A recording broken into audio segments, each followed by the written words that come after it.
ನೀವು ತೈಲ ಎಂಥದ್ದು ಅಡುಗೆ ಎಣ್ಣೆ ಅಡುಗೆ ಮನೆ ತನಕ ಪ್ರಧಾನಿಯವರು ಬಂದರೆ ಹೆಣ್ಮಕ್ಳು ಬಿಡ್ತಾರ ಸ್ವಾಮಿ? ಅವರು ಬೀರಿನಲ್ಲಿ ಕಾಪಾಡ್ತಿದ್ದಂಥ ಚಿನ್ನದ ತನಕ ಬಂದರೆ ಹೆಣ್ಮಕ್ಳು ಬಿಡ್ತಾರ ಸ್ವಾಮಿ? ನಾವೆಲ್ಲ ಚಿಕ್ಕ ಹುಡುಗ ಇದ್ದಾಗ ಎತ್ತಿನ ಗಾಡಿ ಎಲ್ಲ ನೋಡಿದ್ದೀವಿ ಸ್ವಾಮಿ. ವಾಪಸ್ಸು ಇವರು ಪಳೆಯುಳಿಕೆ ಕರ್ಕೊಂಡು ಹೋಗ್ತಾ ಇದ್ದಾರೆ. ನಾಳೆ ದಿನ ಬಟ್ಟೆ ಇಲ್ಲ ಅಂದ್ರೆ ಸೊಪ್ಪು ಕಟ್ಕೊಳ್ಳಿ, ಸಿಂಪಲ್, ಲಾಜಿಕ್ಕೇ ಇಲ್ಲಲ್ಲ. ದೇಶಕ್ಕೋಸ್ಕರ ನಾಳೆ ಏನಾದರೂ ಅಕ್ಕಿ ಬರ್ತಾ ಇಲ್ಲ, ಮತ್ತಿನ್ನೊಂದಿಲ್ಲ, ಇಳುವರಿ ಕಮ್ಮಿ ಆಗುತ್ತಲ್ಲ, ಆಯ್ತು ಕಾಡಲ್ಲಿ ಗೆಡ್ಡೆ ಗೆಣಸು ಸಿಗ್ತದೆ, ಈಗ ಏನು ಗ್ಯಾಸ್ ಇಲ್ಲ, ಇವರೇ ಹೇಳ್ತಾರೆ ಕಟ್ಟಿಗೆ ಚಿಮಿಣಿ ಅಂತದ್ದು ಹೇಳ್ತಾರೆ, ಸೀಮೆಎಣ್ಣೆ ಕೊಡ್ತಾರಂತೆ ಕೇಂದ್ರ ಸರ್ಕಾರ. ನಾವು ಸೀಮೆಎಣ್ಣೆ ಬಿಟ್ಟು ಇವತ್ತು ಗ್ಯಾಸಿಗೆ ಬಂದು ವಾಪಸ್ಸು ಕಟ್ಟಿಗೆಗೆ ನೀವು ಹೋಗಿ ಅಂತ ಇದ್ದಾರೆ. ನಾಳೆ ದಿನ ಗೆಡ್ಡೆ ಗೆಣಸು ಎತ್ತಿನ ಗಾಡಿಲಿ ಹೋಗಿ ಅಂತ ಹೇಳ್ತಾರೆ. ಅಲ್ಲ ಸ್ವಾಮಿ, ಪೊಲೀಸ್ನವರು ಈ ಮೋದಿಯವ್ರ ಮಾತು ಕೇಳ್ಕೊಂಡು ಸೈಕಲ್ ಹಿಡ್ಕೊ ಬಂದರೆ, ಅಲ್ಲ ಇವತ್ತು ಸ್ಕಾರ್ಪಿಯೋ ಹೋದ್ರೆ ಒಬ್ಬ ಕಳ್ಳು ಹಿಡಿಯೋಕ್ಕಾಗಲ್ಲ, ಅದ್ರಲ್ಲಿ ಪೊಲೀಸ್ನವರೆಲ್ಲ ಉತ್ತರ ಪ್ರದೇಶದಲ್ಲೆಲ್ಲೋ ಸೈಕಲಲ್ಲಿ ಹೋಗ್ತಾ ಇದ್ದೀವಿ ಅಂತ ತೋರಿಸ್ತಾ ಇದ್ದಾರೆ. ಸರ್, ಈ ದೇಶದ ನಾವು ಚರ್ಚೆ ಮಾಡಬೇಕಾಗಿರೋದು ನಾಳೆ ಏನಲ್ಲ, ಇವತ್ತಿನ ಈ ಆರ್ಥಿಕ ಪರಿಸ್ಥಿತಿಯನ್ನು ತಂದಿರೋದಕ್ಕೆ ಹೊಣೆ ನರೇಂದ್ರ ಮೋದಿ ಅವರಲ್ವಾ? ಇವತ್ತಿನ ಈ ಒಂದು ತೈಲ ವಿಚಾರದಲ್ಲಿ ಸಂಬಂಧಪಟ್ಟಂತೆ ಹೊಣೆ ಹೊರಬೇಕಾದವರು ಹರ್ದೀಪ್ ಸಿಂಗ್ ಪೂರಿ ಅಲ್ವಾ, ಪೆಟ್ರೋಲಿಯಂ ಸಚಿವರು? ಇವತ್ತು ವಿದೇಶಾಂಗ ವ್ಯವಹಾರಗಳಲ್ಲಿ ನಮ್ಮ ದೇಶದ ಪರಿಸ್ಥಿತಿಯಿಂದ ಹಿಂಗಾಗಿದೆ ಅಂದ್ರೆ ಅದರ ಹೊಣೆಯನ್ನು ಹೊರಬೇಕಾಗಿರೋದು ವಿದೇಶಾಂಗ ಸಚಿವರು ಜೈಶಂಕರ್ ಅವರಲ್ವಾ? ಹಾಗೇನೆ ಇವತ್ತು ಆರ್ಥಿಕ ಡೋಲಾಯನಮನವಾಗಿ ಹೋಗಿದೆಯಲ್ಲ. ಈರುಳ್ಳಿ ರೇಟ್ ಬಗ್ಗೆ ಕೇಳಿದ್ರೆ ಬಜೆಟ್ ಸೆಷನ್ಲಿ ನಿರ್ಮಲಾ ಸೀತಾರಾಮನ್ ಹೇಳ್ತಾರೆ, ಮೇ ಆನಿಯನ್ ನೈ ಖಾऊंगा मेरे को उसके बारे में पता नहीं ಅಂತ. ಈ ತರದವರೆಲ್ಲ ಇವತ್ತು ದೇಶಕ್ಕೆ ಯಾರಾದ್ರೂ ಉತ್ತರ ಕೊಟ್ಟಿದ್ದಾರೆ ಸ್ವಾಮಿ? ನಿಮ್ಮ ಮಾಧ್ಯಮಕ್ಕೆ ಉತ್ತರ ಕೊಟ್ಟಿದ್ದಾರ?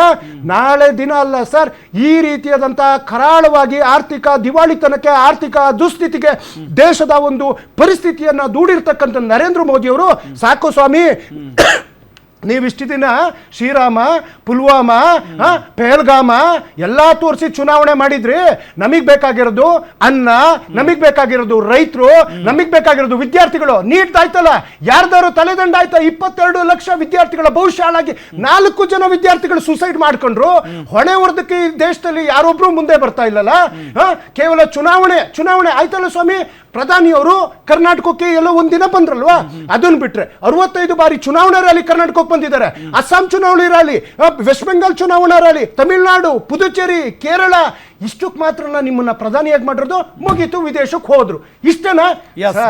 ಈ ದೇಶದ ಈ ದುಸ್ಥಿತಿಗೆ ನೇರವಾದಂತ ಹೊಣೆ ಮಾನ್ಯ ನರೇಂದ್ರ ಮೋದಿ ಅವರು, ಅಮಿತ್ ಶಾ ಅವರು, ಜೈಶಂಕರ್ ಅವರು, ನಿರ್ಮಲಾ ಸೀತಾರಾಮನ್ ಅವರು, ಹರ್ದೀಪ್ ಸಿಂಗ್ ಪೂರಿ ಅವರು, ಇವರೆಷ್ಟು ಜನ ರಾಜೀನಾಮೆ ಕೊಡ್ಲಿ, ನಮಗೆ ಹಳೆ ಭಾರತ ಸಾಕು ಸರ್. ಕಂಡ್ವಿ ಈ ವಿಶ್ವಾಸ, ವಿಕಸಿತ ಮತ್ತು ಶೀತ, ವಿಕ್ಸು ಇವನ್ನೆಲ್ಲ ಕಂಡು ಸಾಕಾಗಿದೆ, ತಲೆನೋವೇ ಬಂದಿದೆ ನನಗೆ.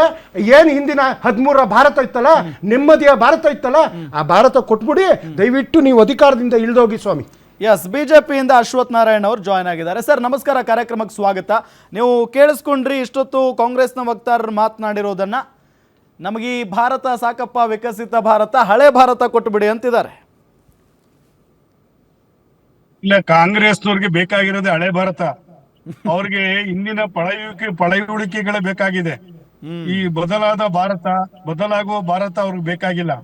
ಅವ್ರು ಬೇಕಾಗಿರ್ತಕ್ಕಂಥದ್ದು ಮೋಟಾರ್ ಸೈಕಲ್, ಇದೇ ಗೂಡ್ಸ್ ರೈಲು, ಇದೇ ತೆಳ್ಳ ಗಾಡಿ, ಇದೇ ಎತ್ತಿನ ಗಾಡಿ, ಇದೇ ಫಾರ್ಗಾ ಗಾಡಿಗಳೇ ಬೇಕಾಗಿದೆ ಅವ್ರಿಗೆ. ಇವ್ರಿಗೆ ವಿಕಸಿತ ಭಾರತ ಬೇಕಾಗಿಲ್ಲ, ಅಡ್ವಾನ್ಸ್ ಟೆಕ್ನಾಲಜಿ ಬೇಕಾಗಿಲ್ಲ ಇವ್ರಿಗೆ. ಇವ್ರು ಮಾತಾಡ್ತಾ ಇರೋದು ಇವತ್ತಿನ ಯುದ್ಧ ಕಾಲದ ಪರಿಸ್ಥಿತಿಗೂ ಮನಮೋಹನ್ ಸಿಂಗ್ ಅವರ ಕಾಲದ ಪರಿಸ್ಥಿತಿಗೂ ಕಂಪೇರ್ ಮಾಡ್ತಾರಲ್ಲ. ಇವ್ರು ಇನ್ನೂ ಎಲ್ಲೋ ಇದ್ದಾರೆ.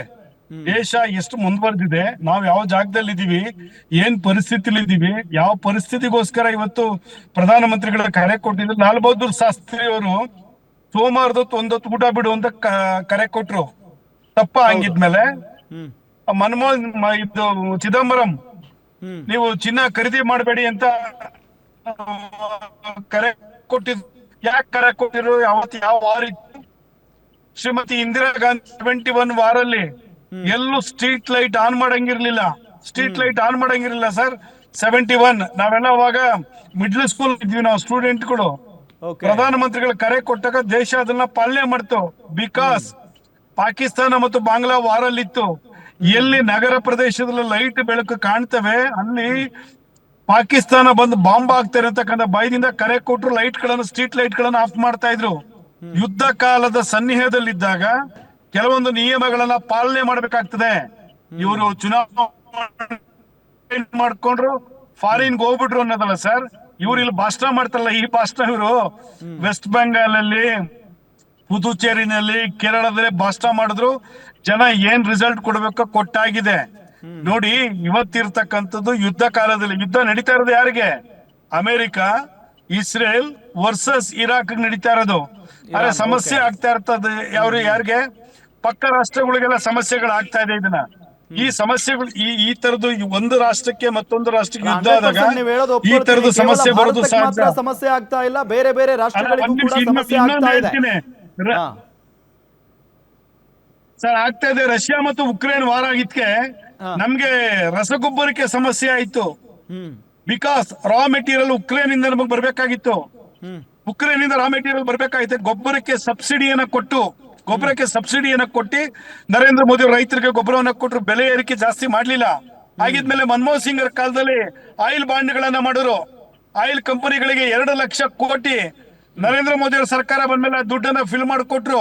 ಯಾಕೆ ಇವ್ರು ಆಯಿಲ್ ಬಾಂಡ್ ಅನ್ನ ತಂದ್ರು? ಏನಕ್ಕೋಸ್ಕರ ಮಾಡಿದ್ರು ಇವರು?